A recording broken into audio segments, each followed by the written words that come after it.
don't like being clapped at, it's all good. Okay. So the first thing that I've spotted is Elon will be unhappy due to the presence of a small blue bird. I think it was called Larry, wasn't it? Something like that, but never mind. So I'm Jonathan, as Alex has said. I've been here for a long time now, but I don't think I'm the longest standing. Might be me, yeah. I think that must be you. So my day-to-day job is a senior information security officer working for a software development company.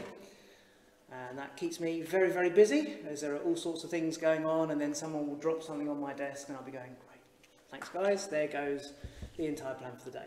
But it keeps me busy, and sometimes I get to play with things, which is partly where this talk comes from. Because in my former job, I was only a deputy, and one of the things I would have to do is review software.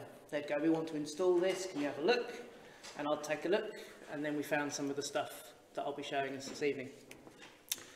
So this is all about authentication flaws and then responsible disclosure. There is a demo, so we can see the sort of stuff that I spotted. It's not massively technical, it is just a quick, here's some things and here's how the company solved it. So from that perspective, it's quite good because they did respond. Not all companies do. So I shall dive in. This is the first time I've done a presentation using Windows. So, hey, all things could break and go wrong at this point. Let's just get on with it. So what is authentication? This could be as simple as you turning up and giving somebody your name. It's the easiest thing to do. So it's checking the identity that you say is yours. Now, if you don't have to worry too much, you might literally say, what is your name? Okay, great.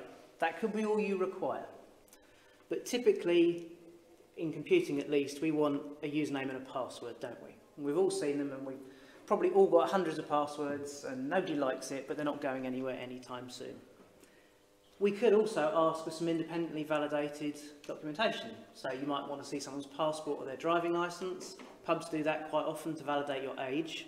Once I've compared your photo on your driving licence with your actual face. So that step is the authentication.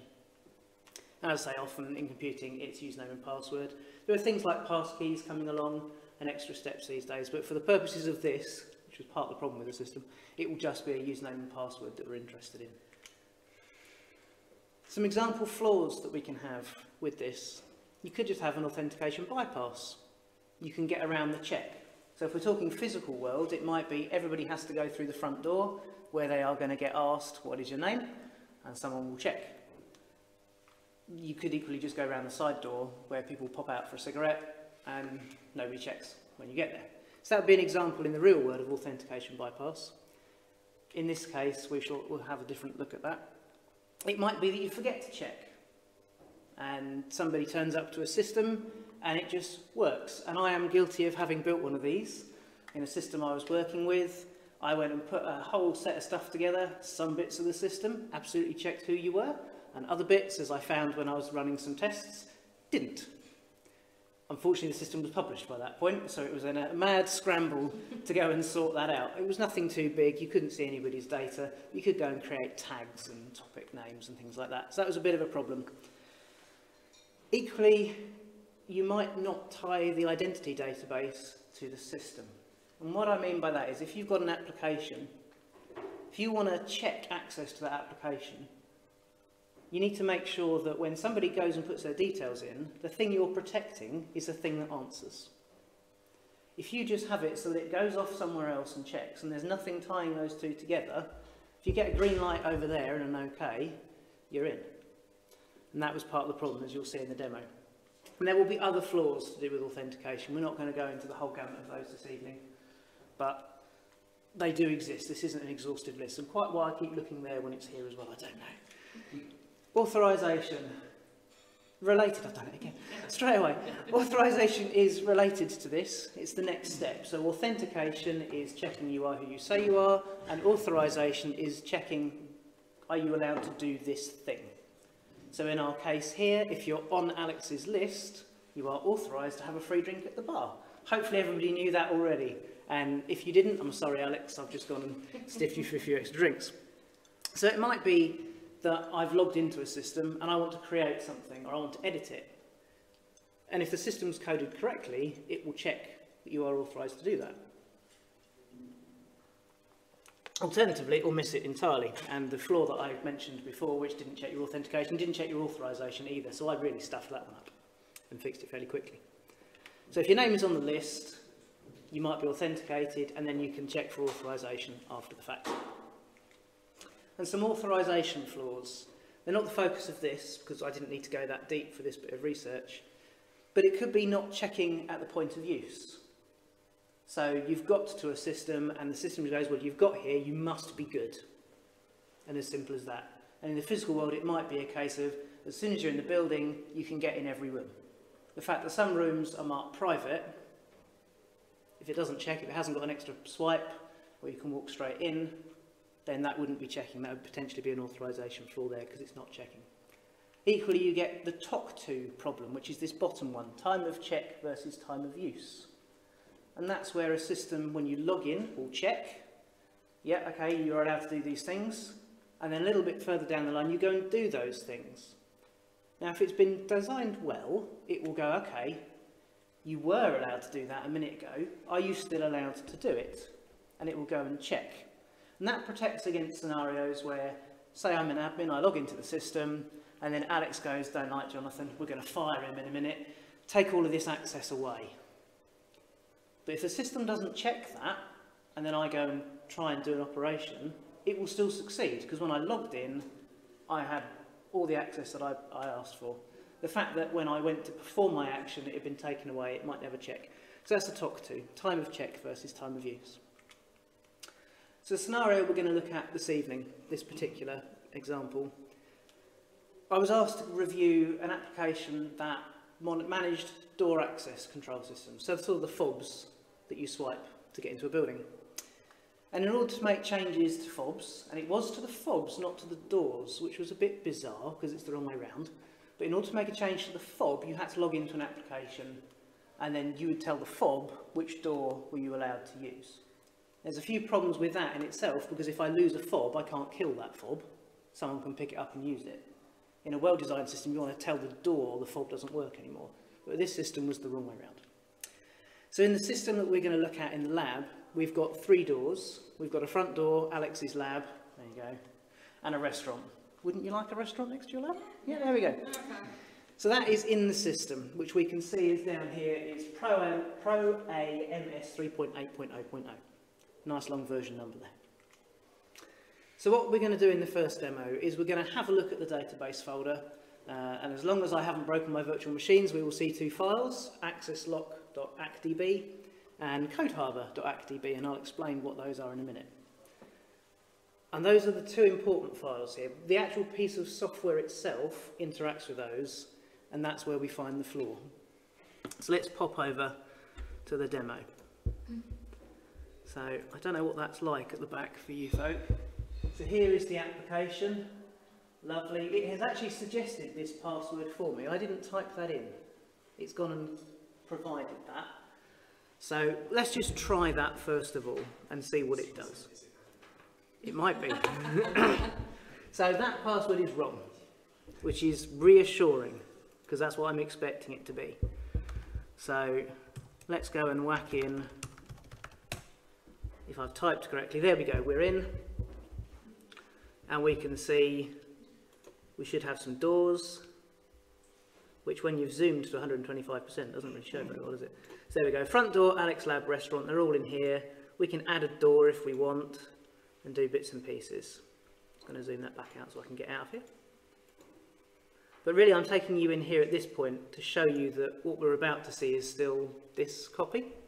So the way this software is designed, your file contains details on your site, so your doors, and that Code Harbor one relates to this Code Harbor file here. Oh, keep looking behind me, it's in front of me. So everything for us is in there. This access lock file had me wondering, because I like to tinker, like, well, what's the point of that? Like, why do I need it? So, bearing in mind that I was in a lab and that I like tinkering, I thought I could just rename it, or I could delete it and we can see what happens. Any preferences? Bearing in mind, if this really goes wrong, I have to revert the VM. So we'd like it renamed or deleted? Deleted. Yeah, I knew you were going to say that. And you going to talk Alex out of it? Copy it first. Oh, see, there's some good people here. Right, there we go. We've moved it out of the way. It won't break, Alex. As long as I'm in the one marked vulnerable, which I am, because it would be rather embarrassing doing this on the upgraded version. So if we now open here, the application gets this far, and if you're quick, you spotted it's actually gone and made another access log file, which had me wondering, well, what on earth it's done that for? Like, what's this file's purpose? And again, it's gone and suggested a password. Now, your first suggestion was, is it admin? Well, let's see if it works first. Okay, the application's opened. Not a great start. Let's have a look if we got our doors. Is this definitely Code Harbour? Yes, it is. We've got our front door, Alex Lab, and restaurant. So, okay, it's not a good start. Let's see if we can work out that default password, ADMIN, unless my finger missed. It is indeed admin. So not only does the software decide it's going to just create another way in for us, it's one of the easiest combinations to guess. So not a great moment. And we've got all the access that we had before when we logged in with the correct details. So at this point in time, my theory is there is no link between the authentication layer and the thing we're trying to protect, which is one of the things I spoke about earlier. So let's see what we're going to do about it. So as I mentioned, the vulnerable software opened, I needed a password, or did I? Deleted the file, moved it because somebody was feeling charitable, and admin got us in. So problems. And that's what we saw. Take screenshots in case your demos don't work. Learned that the hard way. So we've determined that access lock.actdb file is controlling access just to the application. It's not doing anything for the data we want to protect. So that file doesn't have any protection on it. So my theory at that point is any system where you're running 3.8.0.0 or possibly lower, you could just delete that file and get in. So I didn't, even if I was an attacker, need to bring a copy of a file with me that I knew the password for. I could just get straight in. So this is when we talk about responsible disclosure, because at that point I was very much of the positions that I could let my employer go through and install this, but really I need to tell them this is a bad idea, and I felt duty bound to tell the developers as well. So responsible disclosure is having a conversation with the vendor and saying, I've found this problem, I consider it to be quite a big problem, you really ought to do something about it, and here is how you can check for it, how you can recreate it yourselves. And then the responsible bit is, I've got to keep that quiet until they do something with it. So this was a few years ago that I found this, so I'm not going to cause, hopefully, any problems here. So you keep those findings quiet until either they've fixed it, at which point you check it with them, you work with them, or they don't respond after multiple tries, or maybe a reasonable period of time has expired. 90 days is generally a good sort of rule, but you might decide actually this thing is so big an issue, if we don't tell the world that they are at risk, there are bigger issues and everybody needs to know. Now personally, I doubt this is going to affect millions of people, so I wasn't worried about going public and trying to force the company's hand that way. So I contacted the company that were installing the door readers, because that's the only contact I had. And they came back to me fairly quickly and told me to contact the developers, because they don't write the software, which is fair enough. And they gave me their contact details, so I did. And it took them 3 days, which is a pretty good turnaround, actually. I didn't get any response initially, but they fairly quickly came back and said, as we can see on the screen, please find a send space link below. Anybody else come across send space? No, nor had I, so that one went straight into the lab, not opening that on the production environment. Please find a send space link below to download the new version of ProA MS4.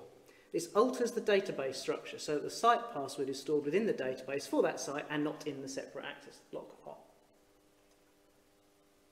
So that's good, because that at least means that what I thought was a problem was the problem, which, you know, I feel quite good about that at that moment. It will no longer be possible to reset the password by deleting that file, and you can delete it without any effect as it is no longer used. Exactly the fix that we wanted. So let's check, because I'm not just going to believe you. Trust but verify and all that. So I've already upgraded the software in one of the virtual machines on here. We don't want to sit here and watch progress bars. It does take a disproportionately long amount of time to install, given how big it is. I found when I upgraded the software, it set the password back to the default. Fortunately, we all know what that is now, so that was no big surprise, and it suggested it for me, so I suppose it's a usability feature. So my questions at this point are, can I delete that file, and is the new password still required after I delete that file? I.e., can we validate that what they've said has been fixed, has really been fixed? So let's have a look. That's where we have to pick the right one. So, at the moment we can see we've still got our access lock DB file. There it is. So it's still here at the moment. And we've got admin and admin. So let's try it. Wrong username and password. Good start, because I had already changed it. What do we want then, friends? Delete or move? Oh, let me move it. I have to say, in the lab, when I first found this, I just nuked it. So you're a lot more cautious than I am. Okay, let's see if I've just really upset it on the basis that it might have been trying to use the file, I suppose. Okay, so we're in at that point. That's great. Let's just close it a second. Did it create a new one? No. Okay, so far it's looking good. So far we've validated what they claimed would be the solution. So let's go in again. Let's check it is actually our file. They've not just gone and wiped our site out, because that would be awkward. Now, this is an interesting feature, that's all I can call it really, is that as soon as you delete that access lock DB, it will ask you which site it is that you want to log into. But this is the only time you ever see it. So once you've closed this, it doesn't come back, or sometimes it does, and then maybe it doesn't again. It's a bit bizarre. But yes, we do want the code harbor site, so let's go for that one. And it will slowly get there. So we know that's wrong because we've tried that already. And I can't type. Okay, so we're in, and is it actually the system that we are expecting? Zoom that back out again. Front door, Alex Lab, restaurant. So far so good. So the next check that I thought I would go with was, shall we just make sure that if we change the password that it stays changed? And this is where you're all looking at me, so the chance of me typing this correctly is kind of like tiny. So we'll go with a nice easy 1, 2, 3, 4. Excellent. Come out, go in. Oh, got a pop-up this time.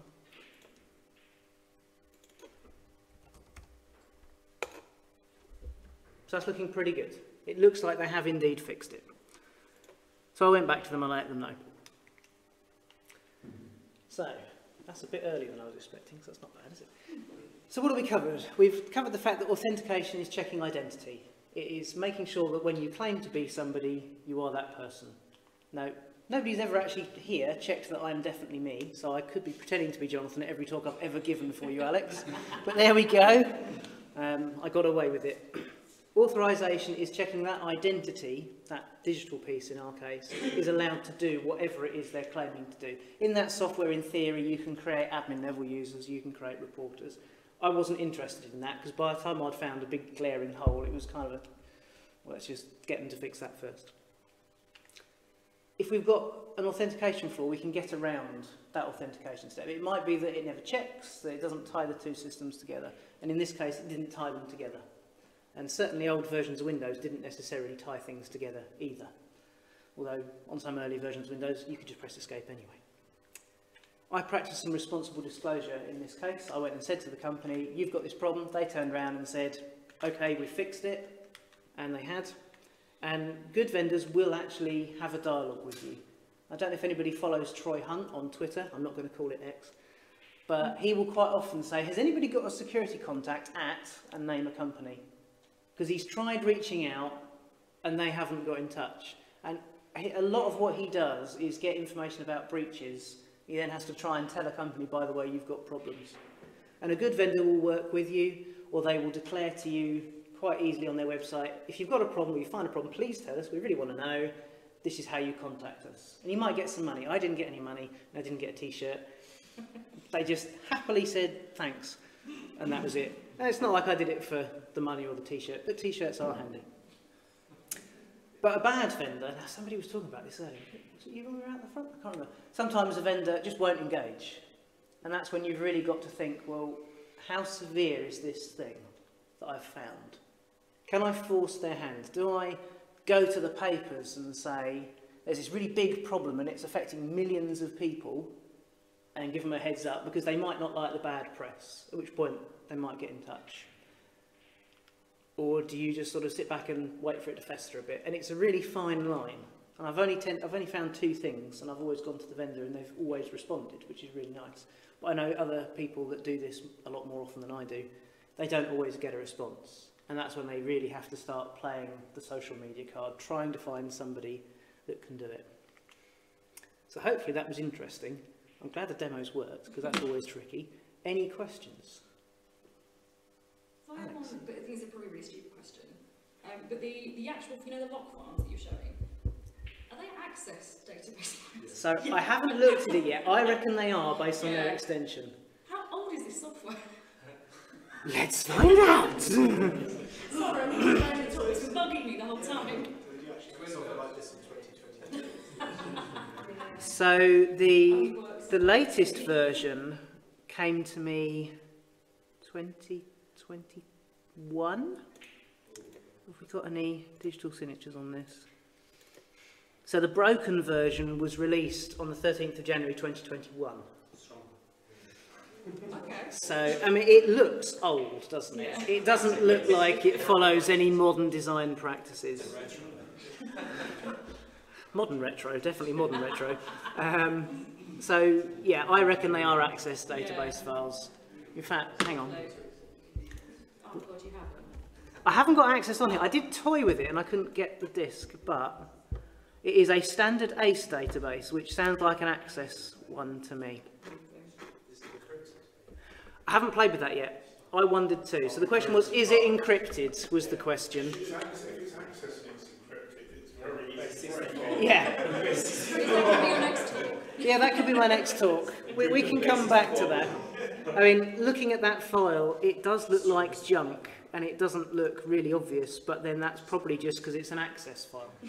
So the chance of it being encrypted when they didn't even think to join the 2 things together, I think, is slim. So, but yeah, I might look at that, and maybe Alex, you'll get another talk out of that one. I'll put it together with the printer honeypot talk I haven't written yet. Any other questions? Yeah, go for it. That's really interesting. Thank you. Can you tell us a bit about the process that you go through to try and break the software that comes your way? Okay, so let's close some of these so we can see them. So obviously I'd watched it install, so I knew where the files were. Having a quick nose around, seeing ActDB, thinking, it's probably access. So that had me thinking, this is a bit old. One of the things I sometimes do is there's a tool from System Internals, or SysInternals, called Process Monitor. And what it does is it will show you everything that a program tries to do, as it tries to do it. And you'll see everything going on the system. So you do have to filter your results. But it will allow you to see that it reaches out and it touches a particular file, or that it goes off to the internet, does a DNS query, whatever else. So you can use that to sort of step through what it's doing. It's quite useful if you want to troubleshoot something that's not working, but equally you can use it for this sort of stuff.